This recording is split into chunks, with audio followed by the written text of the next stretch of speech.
Hello, everybody, and welcome to Mr. Popper's Penguins. Are you making fun of my vest? Yeah. Well, I've worn the white T-shirt, so I'm trying to bring some fashion to the show. When you're dressed like We're that, not, every episode isn't the day after. You can reuse clothes. but people write in to see what I'm wearing. It's part of the show. My fashion. It's catching on. All right. Whatever you say.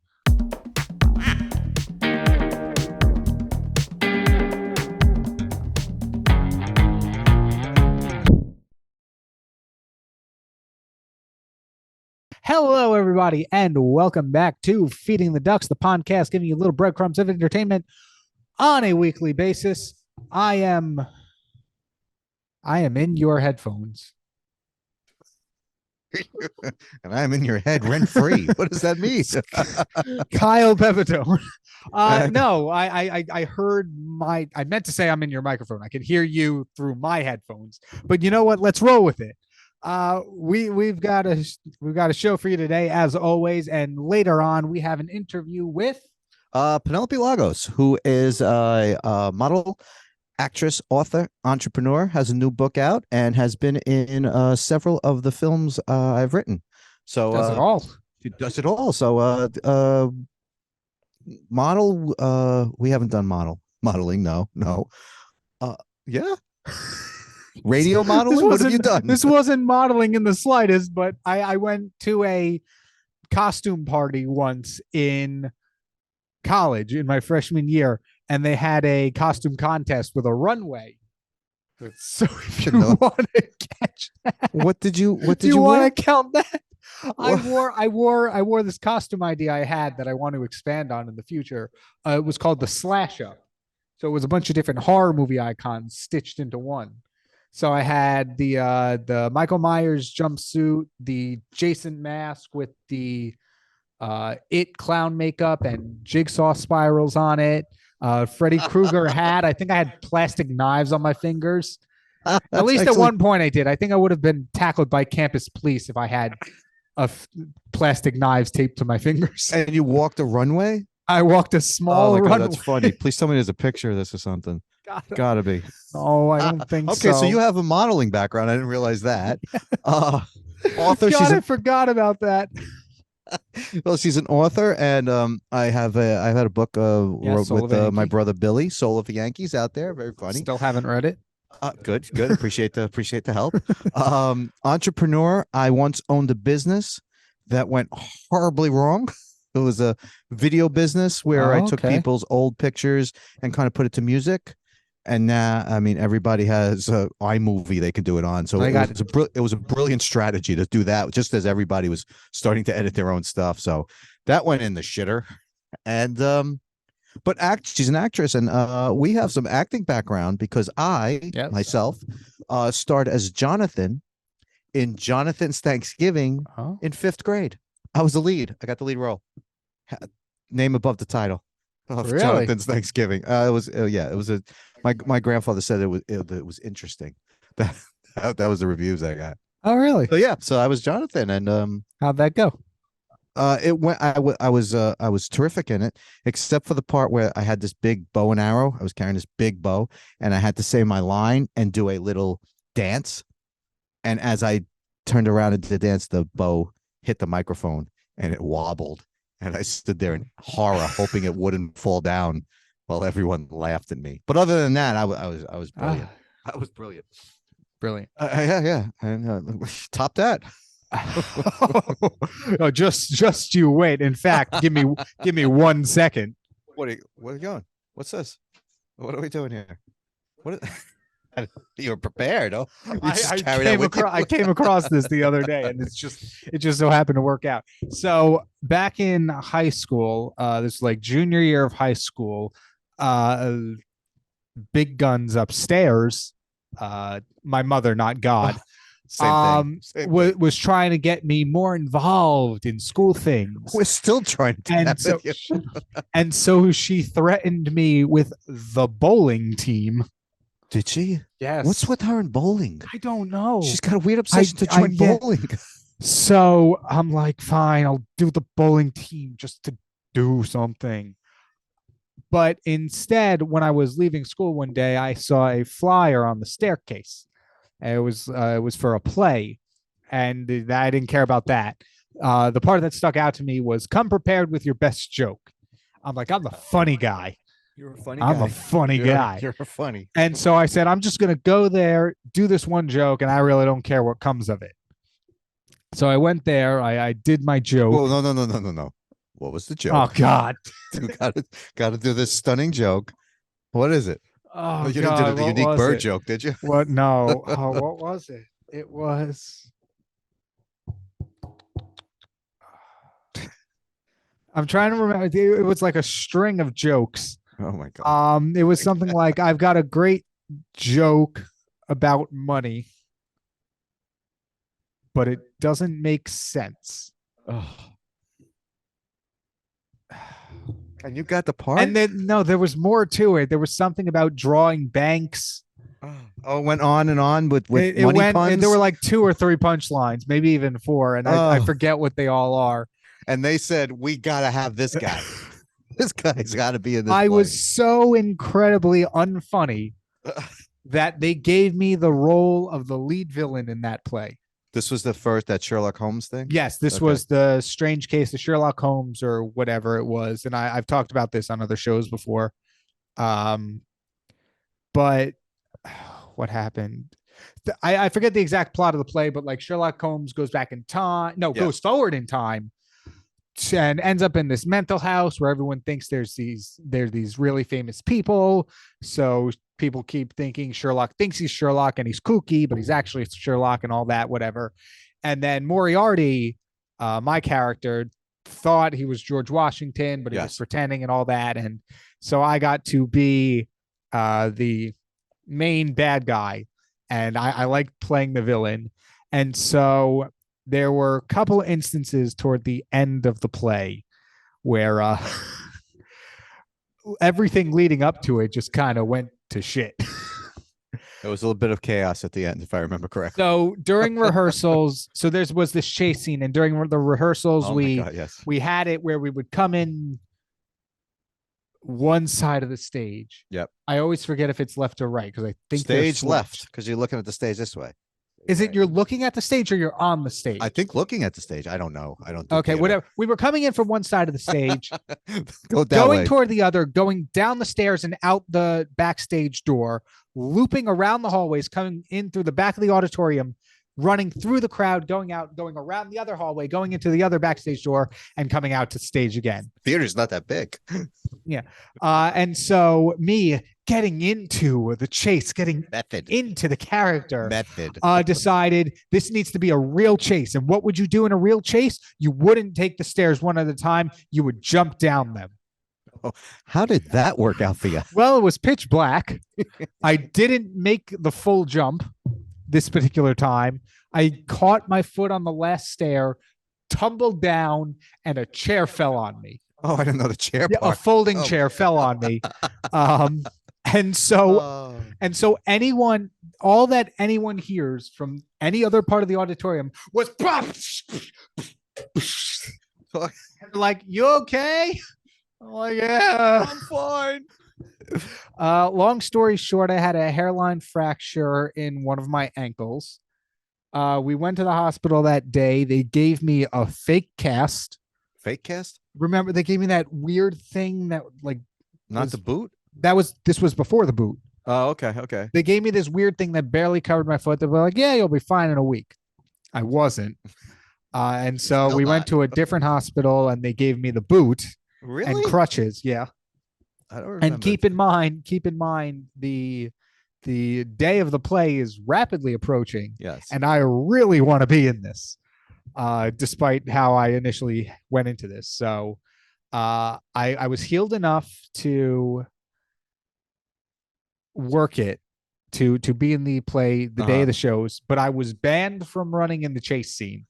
You should always be banned from running your entire life. I wound up instead going behind the stage set and then hiding behind a plant that was like hiding behind a tree that was like this big. So you ruined the whole play. No, it came out funnier. Actually, it was. That was fun play. That was fun. And then I had a cane the entire play, and with a knife hidden in it. And so I don't think I have it down here, but I originally wanted to hollow out a real cane and hide something in it, which probably shouldn't be allowed in a high school. Yeah, you shouldn't be bringing weapons to high school. We know that. So we got this plastic Halloween prop from like Spirit Halloween. It was an Assassin's Creed prop. And the problem with me and props is I treat them like toys because that's what they are. And so I kept playing with it before the actual day of the play, and I kept breaking it. Like I broke it like 2 or 3 times, and one of the poor people had to keep taking it home and hot gluing it.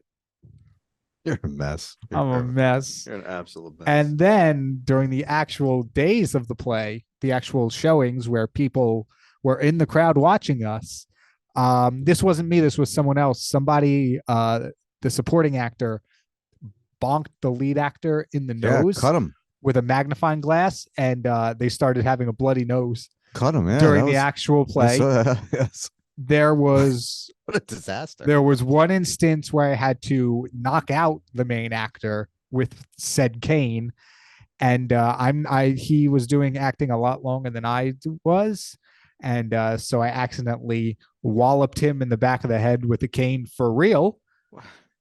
What a mess! Jesus God, was there insurance with this play? No.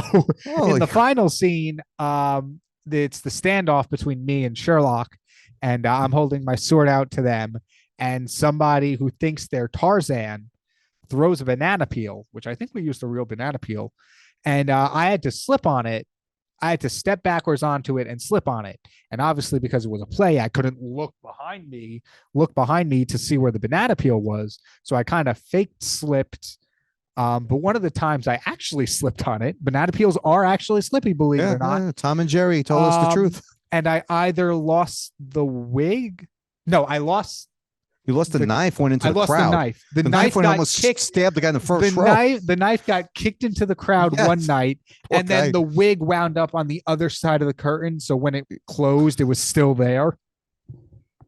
That play was a disaster. And then performance. And then I came back to do the musical because they still had me for some reason, and they let me play Grimsby. In Little Mermaid, which is Prince Eric's assistant. And the great part about playing Grimsby is it requires the exact same costume as George Washington.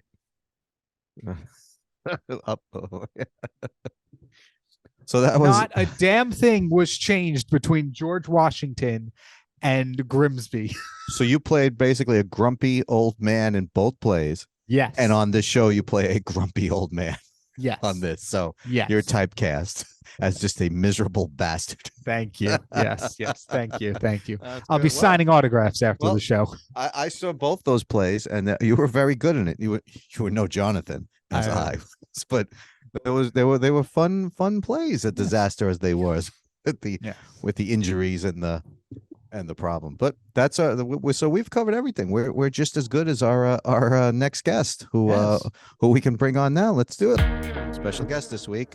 We have ourselves a model, an author, an entrepreneur, and an actress, and the star of several movies that I did. Yes. So let's welcome to the show Penelope Lagos. Hi guys, how are you? Hello. Good. How you doing? Good to see you guys. Welcome to Feeding the Ducks. Thank you. I've been watching. Oh, thank you. That's the one. We found the watcher. But you can't say the watcher because then people think I'm from Westfield.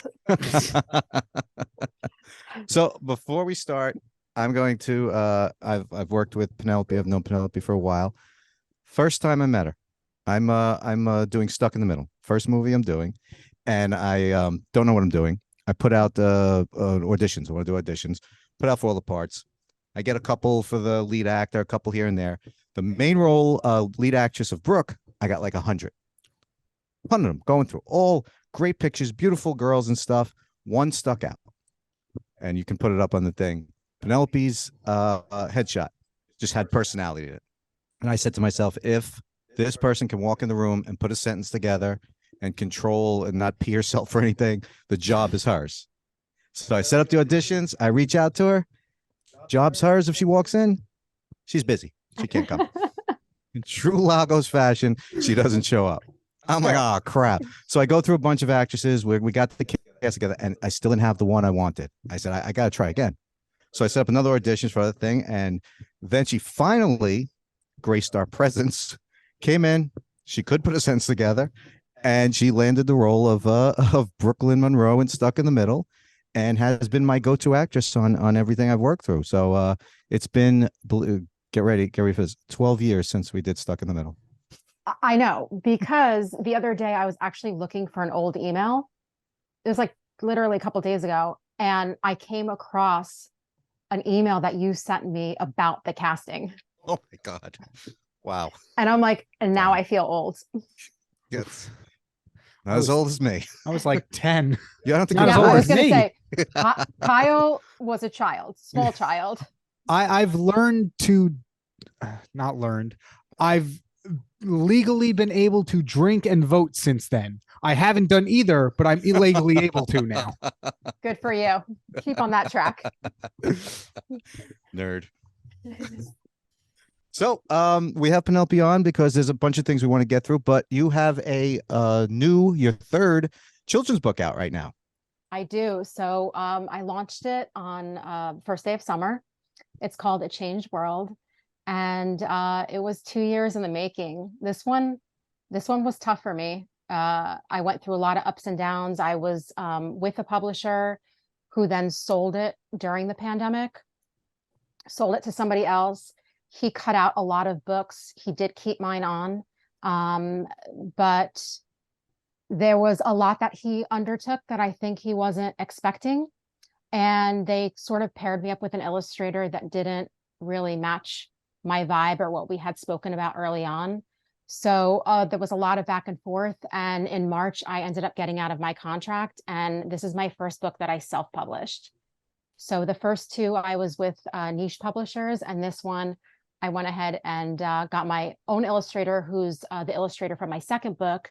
And I published it myself and released it on the 21st of June. Wow, I did not know you went through all that. But I read it the other day. I ordered a copy that has not come yet, but you were nice enough to send me in advance. It's the best one. Of the three, it's the best one. My brother says the same thing, but I thought he said that because he's my brother. So it's nice to hear that from somebody else. I did submit it to the local library, and the woman that runs the library actually wrote me back and said she thought it was a beautiful book and it made her cry. And I said, all of my books have this effect on people. I have to start being a little bit cheerier. Yeah. Well, now that you said that, as we've mentioned, this is your third book, along with I Miss My Best Friend and Different is Beautiful. And there seems to be this common theme in your books that you've just mentioned. Why did you choose to go this route? So over pandemic, everything was shut down, and I always like to write. It's like a creative outlet for me. And I started to think about what I thought was going to happen. I started seeing little signs. My dad and I actually started walking together every day. They shut down the gym, and then they took the park away. So I couldn't go to the park. And I remember distinctly the day I found that out, I started to cry because I was like, oh my God, they can't take the park. I can't go outside, right? So I sort of felt like a prisoner. And so then my dad and I started walking. And as the months went on, I started like meeting people in town that I didn't even know existed. And just like people that were literally down the street, or a dog, or a nurse. Just all these different people, they started smiling and they started waving. And just, I felt like there was like a, we're in this together vibe, at least around here in my community. And so I said, I think this is heading in a direction where, even though it's such a negative thing that has happened, I believe that we can take positive from it. And I always wondered what the animals think about everything that's going on. And so in this particular situation where all of a sudden, like, everyone is back home, and some people started, I know friends of mine started adopting animals. I'm like, just make sure you want them long term, that you're not going to like go back to work and be like, I can't take care of the animal, because that's a really big pet peeve of mine. Big animal lover. So adoption is a long-term commitment. So I really started to see the direction where this could go. So this book was actually written 2 years ago. So I guess the pandemic was officially 3 years or so, but something like that. something like that. And I didn't want it to be about COVID, because obviously that's very depressing, but I wanted it to be about a major life event and how we come out of that, how kids can come out of it through the eyes of the dog, the family dog. Have you gotten feedback from parents of kids who have read any of the books? I have. They really like, so in every book that I do, I include 10 tips at the end of the book. I find that the parents really like that as a resource to help their children. And I think that I've in person at my events and everything, I've gotten really good feedback, follow-up emails on, especially I miss my best friend, because it's about pet loss. And oftentimes the first death experience for a child is a pet, a grandparent or a pet. So people have told me that has really helped them through. I remember a few years ago when I was at a school event and a girl had just lost her dog. And so she came up to me afterwards, and like, it's just so cool connecting with the children. And they actually, interestingly, are much more advanced than you would think. And they understand these concepts to a deeper level, because I think my books, I try to make them for adults too, even though they are picture books. I want the meaning to also resonate with an adult, if that makes sense. Yes, it does. It does. Yeah. I read it to my kids because he can't read. There's that pesky problem. Put him when he was 19 or little story time of bedtime. Yeah, we still do that. Yeah. So definitely author, great books, but our connection is you as an actress, and like I said, we had you in Stuck in the Middle, we had you in The Jersey Devil. Yes. We did the pilot of The Undesirables. This just in, Brightside Film Festival, we have just been selected to. Have we? Yep. Do you remember the Brightside? You have filmed at the Brightside itself. I 100% remember the Brightside. Yes, and it actually has a film festival that we right before the show I found that we made. Oh, so, amazing! Yeah. So we made another one. So very cool. When is it going to be? I think August 11th. I gotta check the details. Very cool. It's like the I'm weekend. Excited about it. Yep. Cool. So it would have already happened by the time this comes by the time this airs, yeah. So when she'll be on a fourth book by then. When this airs prior to Christmas. If we're lucky. We'll do a segment where we talk about You got to tell me these things, because then I would have worn a sweater. That's at Christmas. Get some decorations back. Yeah, exactly. But the roles, obviously, you know, the roles are a little ridiculous and comedic that were right for you, but you've done drama too. What is your choice? What would you rather do? Something my ridiculous shit, or would you rather do get a little meatier? I love both. I just love film in general, so it's a hard question to answer. I love comedy because it sort of is something that takes you away. Like I've always said, comedic shows and films, even theater, it's like a great escape from the everyday life and sort of what you're thinking in your head, maybe something that's going on that is not so great in your life. So to be able to laugh is just like the biggest gift. So I would probably lean towards comedy, just because it's also so fun on set to film. But I do love, drama and action thrillers. I always wanted to do something where I needed a stunt double, but would do it myself and think I was cool. Something like that. Like a Tom Cruise scene. Yeah, you're gonna jump off a mountain, something. Off a bike on yeah, something, and then probably break something and be out for a while.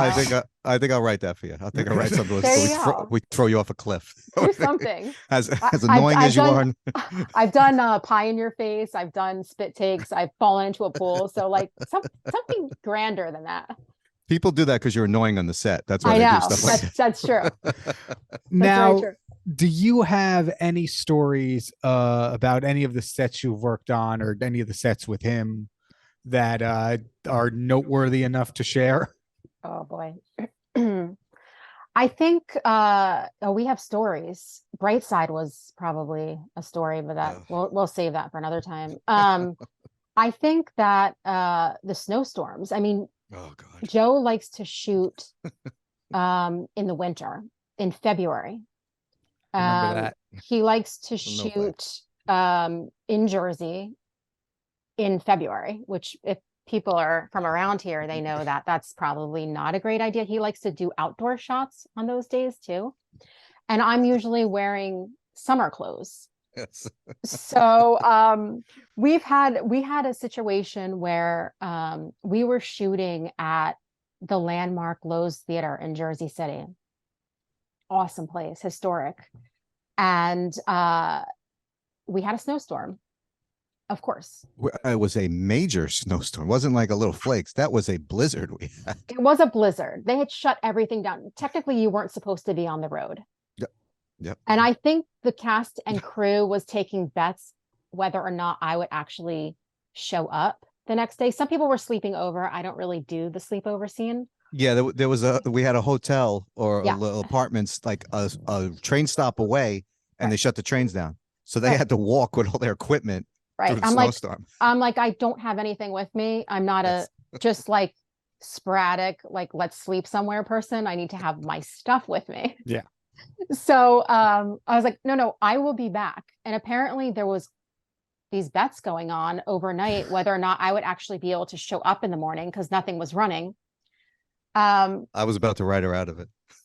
Write her out of the scene. Yeah, that's possible. Yeah, that was like the main scene, by the way, with like everybody. Yes. At the end of the film. And nice going. Exactly. And my dad, my great dad, he ended up driving me in his I didn't SUV. know that. Oh yeah.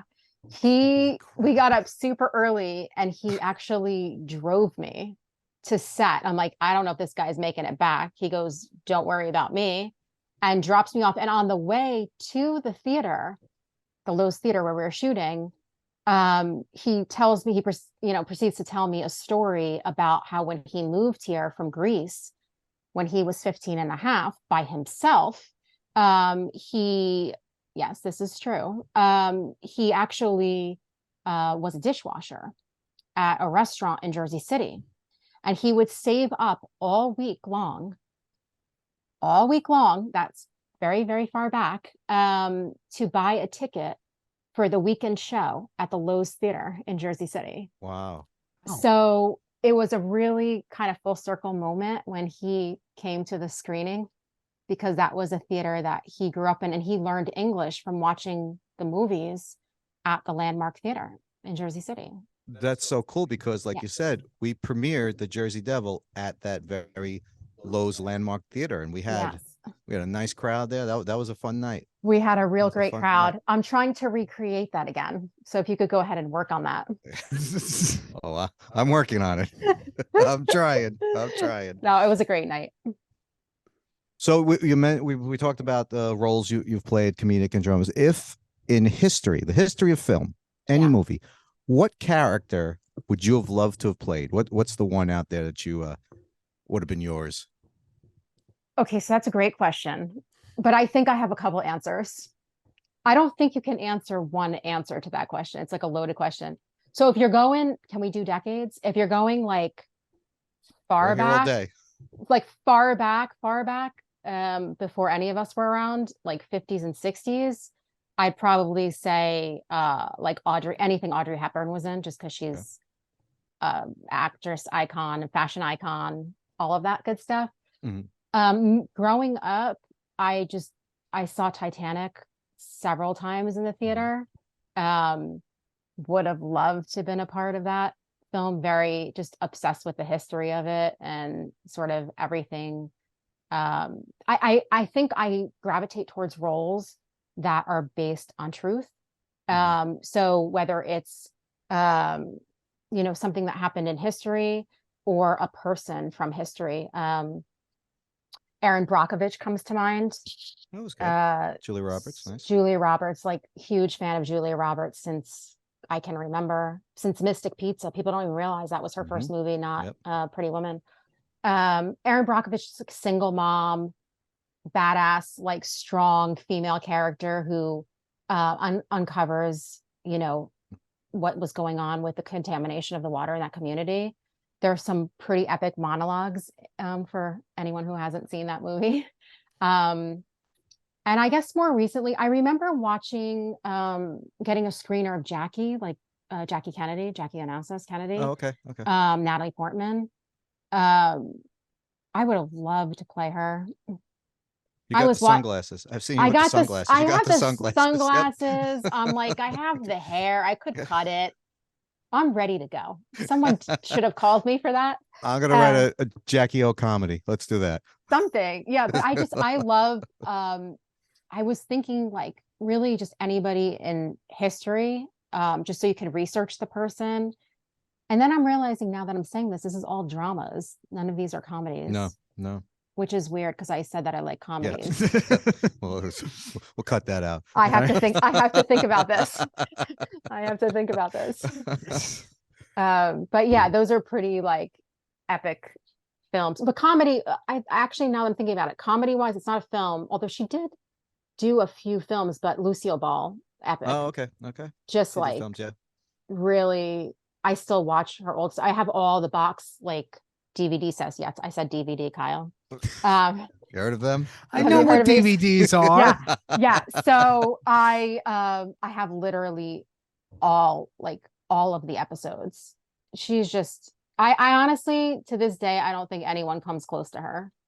And I know she did movies with Desi Arnaz. I think they did the Christmas show movie, and then I don't think they were ever as popular as the TV show, but she definitely did some film. Yeah, she did it. And great slaps, physical comedian. Very like unbelievable physical comedy. Yeah, really unbelievable. That takes a lot. Physical comedy is tough. And it's a craft. It's definitely an art. For sure. So we've done books, we've done movies. Yes. You have yourselves a little business going on too. Wow. Started up there. Talk about go. This was another adventure that came out of the pandemic. Very busy. Very busy. While everyone else was in their PJs binging, I was gaining 20 pounds. I went ahead and was like, you know what? This happened for a reason. This means something. So I have to do something about, what does this all mean? Start reflecting my life, not to get too deep and everything. But for a very long time, I was in the city and I was a technical footwear fit model. And I would go, I had regular clients and I had just very busy going into the city, freelancing steadily for different footwear companies. And I'm a sample size 6, which is the perfect size for fitting. And I would go and I would try on lots of shoes and tell the companies what was wrong with them. And I did this for many years. It was a good sort of non-restaurant job that made me decent money. And over pandemic, one of my clients started sending shoes to my house. So we were fitting twice a week online, and I was getting upwards of 150 to 200 shoes delivered to my house a week. I remember you sending me the pictures of it. I was sending, and I was like, I just want you to know what's happening here. While the world is shutting down, I'm fitting. Poor FedEx guy who had to deliver all day long. Listen, I tipped those guys for Christmas. I don't want to hear anything about it. So I'm doing this and I'm thinking, I said, I've always, it was a pipe dream of mine to create something for myself. I never thought I'd be able to do it. And I thought to myself, how can I do it? I didn't, with everything going on in Asia, I just didn't think that was the right fit for me to go that way. So I said, let me see. It was really important for me to not use leather, do something sort of vegan, animal friendly, cruelty free. So I said, let me look into what's out there. And so I found cork. And where can you get cork? Well, Portugal. They're like carrier of like 90% of cork. And I found a small little sustainable factory upon lots and lots of research in Portugal, and connected with this guy. And I started, what's cool is, if anyone knows about the shoe business, it's very, very expensive to start a line as far as like creating outsoles and stuff like that. So I said, I need outsoles that already exist and I can design the uppers. It's like a cheaper way to go. If you're trying to start out and you just don't have hundreds of thousands of dollars to create a last and start a new line. So I was able to do this. It's a lot of the materials are cork, they're organic cotton fabrics. I use vegan leather. We have 2 new sneakers coming out, styles in the fall, and I'm also adding handbags. So no one knows that yet, but that's happening. Nice. Breaking news, exclusive. This is break news here. We break news here. That's what we got goes the on film this festival, show. That's it. film festival, and oh man, we are on the pulse. This cast is trending. No, but I said, you know what, the sizing is really difficult when you're selling online. It's really good in person because I can have people try the shoes on, but because I don't have a brick and mortar store, it's just really great to be able to move into something and sort of add accessories to the bag, to the shoes. So that would be the bags that I'm doing. And they're going to also be made of cork. So everything is water resistant, sustainable, eco-friendly, all that good stuff that's happening. And I said, yeah, I've been fitting for all these huge brands for so many years. I've gone to Vegas to do shows. I was doing shows in New York City. Now, if not ever, is the time to try my own adventure. And so such as born Cassius Eco Fashion. Nice. That's awesome. Yeah. And so you just mentioned that you were soon adding bags into the clothing line. Is that the right word? Bags aren't clothes. Yeah. Well, fashion line, I'd say. Fashion line. That's what I'm looking for. Come on now. Well, I've worn bags on my head. That's the way I look, but that's me. Yes. And you also currently have 5 shoe designs for women's. Do you have any plans to expand into shoes for men?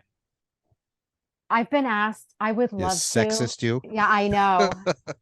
I would really love to. It's just it is a lot of expense, a lot of inventory.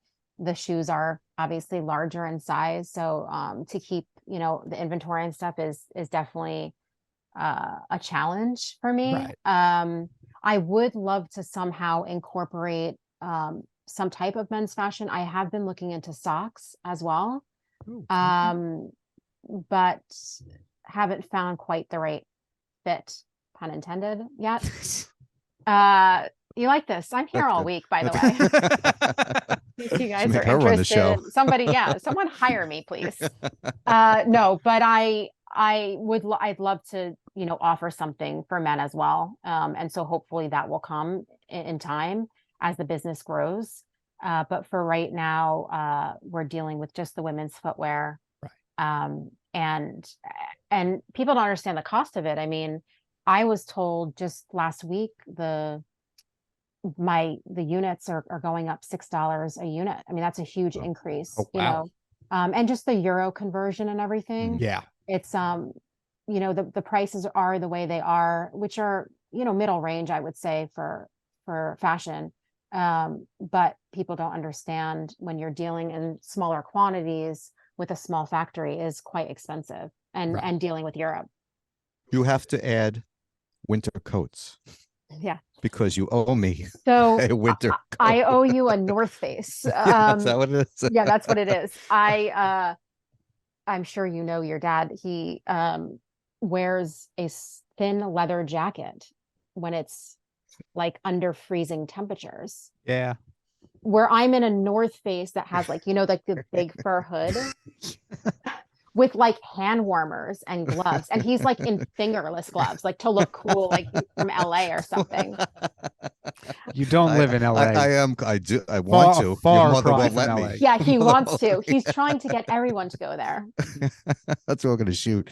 Get this February Jersey shit. Yeah, well, that's I don't have another the clothes story. for it. At least to go down to like Florida or something. You don't have to take us out to all the way out to LA. What's the sense? We're gonna go warm, go LA. That's where it's all at. You know that.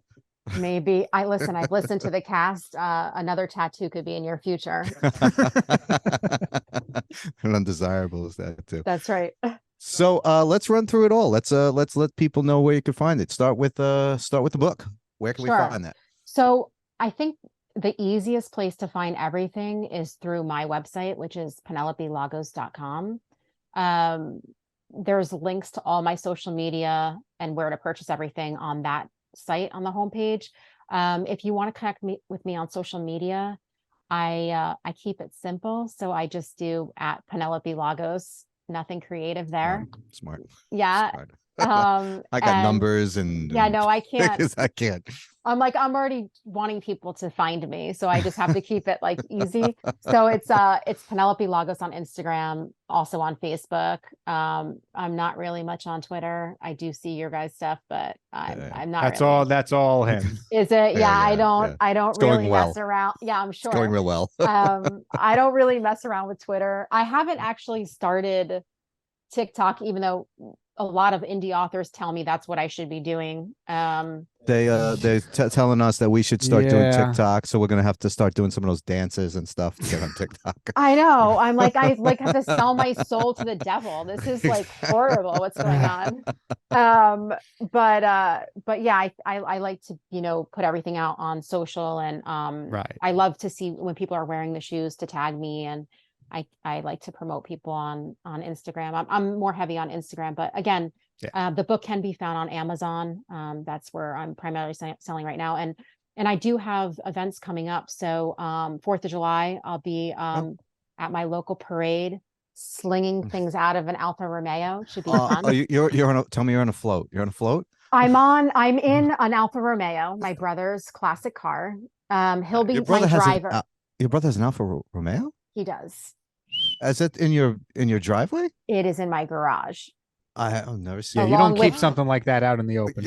Along with the rest of my life in my garage. No, but he'll be my driver, and I will be pageant weaving. She is Chatham, New Jersey's first daughter. Did you know that? She is the first daughter of Chatham, New Jersey. That's right. Awesome. Yeah. Self-proclaimed. Self-proclaimed, of course. Of course.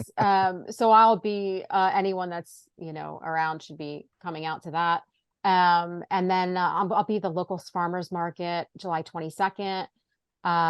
Doing a virtual event in August with the Husky House, giving back to them. So a big piece of what I do with the books and with the Cassius Eco Fashion is a give back piece where I like to donate a portion of the proceeds of the sales to various nonprofits. Haven't picked just one. I like to sort of spread out the wealth. So Husky House, we're doing Dog Days of Summer in August. September, I'm doing a Greek festival for 2 days in Roseland, and I'll be at Bottle Hill Day in October. It's a huge festival that they have in Madison, New Jersey. So I'll be over there. So just and where will you be the weekend of August 11th? I will be at the Brightside Tavern. Well done. Well done. And if anyone wants to purchase shoes there, I can bring a table as well. We should set up a table there. Can you imagine? I said, I want to know if there's any way I can sell books and shoes at the same time. So I'm like, because people will see me with the books and then they'll kind of do a double take and say, well, don't you do shoes? Aren't you the shoe lady? Yes, I do it all. No, but I figured why not? So if I can come up with something creative for that, don't worry, I will. But I'll just present myself as an actress on the 11th. Yeah. Make sure you know which role you're playing. That's right. That's right. Well, thank you very much, Penelope. This was fun. It was nice to see you guys. You guys have been doing an awesome job with the cast, and I wish you guys the best of luck. Go forward. And the duck. Thank you. You have to explain the second duck. I want to know why there's two. Go ahead.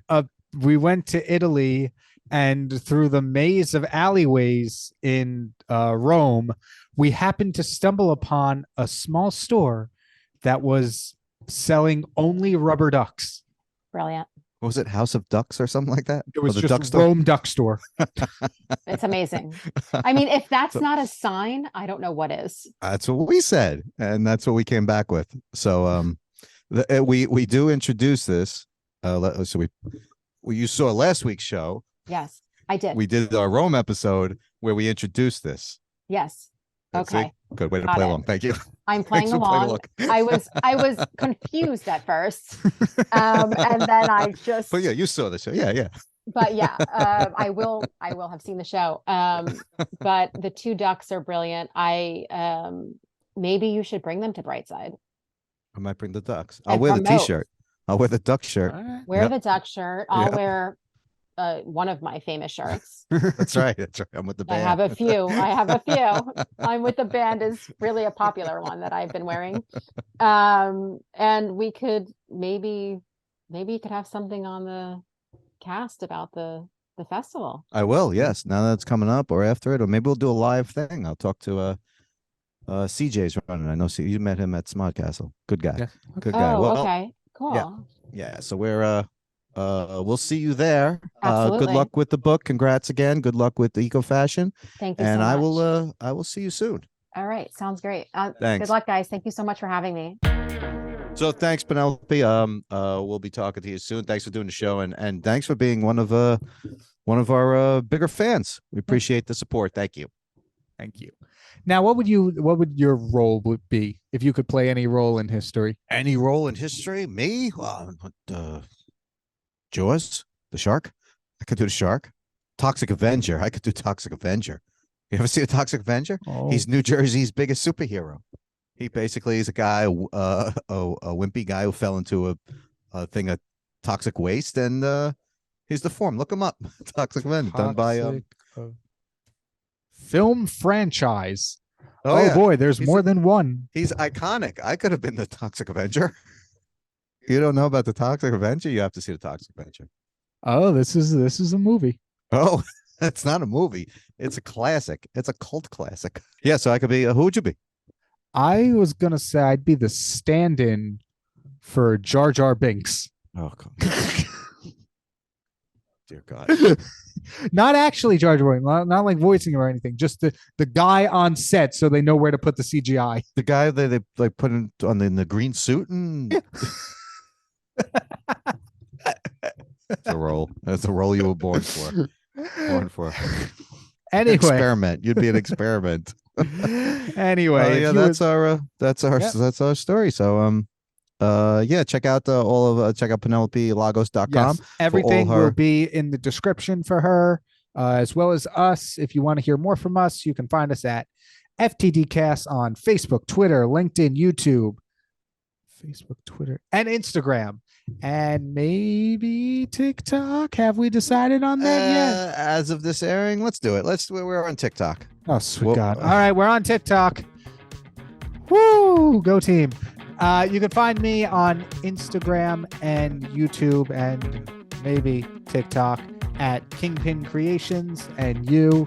I am Twitter, the Joe Pep1, and Instagram, Joe Pep27. All right. Thank you so much, everyone. Take care, everybody. See you next time.